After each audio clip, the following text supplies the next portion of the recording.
Bulletin में सबसे पहले आपको बता दें, देश में एलपीजी सिलेंडर की किल्लत की खबरों के बीच सरकार ने लोगों से पीएनजी कनेक्शन लेने की अपील की है। सरकार ने आज भी रोजाना की ही तरह प्रेस कॉन्फ्रेंस करके देश में युद्ध से उपजे हालातों के बारे में जानकारी दी। सरकार ने कहा कि ये वो ब्रिक्स है कि सभी सदस्य से बात कर रहे हैं और जिससे पश्चिम एशिया को लेकर सहमति बनी जा सकती है। ज्यादा डिटेल के लिए चलते संवाददाता आलोक प्रियदर्शी के पास। आलोक, बताइए आज प्रेस कॉन्फ्रेंस में क्या अहम जानकारी दी गई है?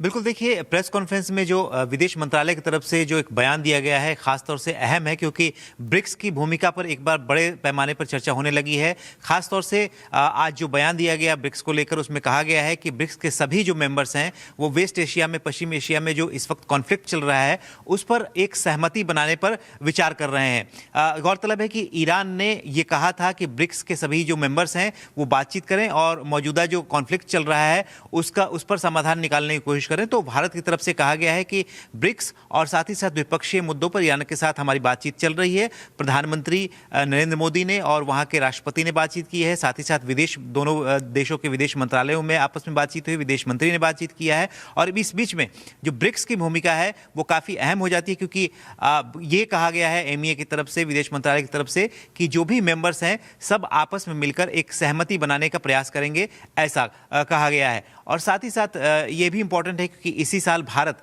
ब्रिक्स देशों की अध्यक्षता कर रहा है, लिहाजा ये भारत के लिए एक काफ़ी अहम कह सकते हैं कि स्थिति है। और ख़ासतौर से ब्रिक्स की भूमिका को लेकर यहाँ पर एक बड़ी स्थिति पैदा हो रही है, क्योंकि अगर ब्रिक्स देशों के अंदर वेस्ट एशिया को लेकर सहमति बनती है कॉन्फ्लिक्ट से निपटने के लिए, तो एक बड़ा एक तरह से पहल कहा जा सकता है। आलोक, बहुत बहुत शुक्रिया इस पूरी जानकारी के लिए।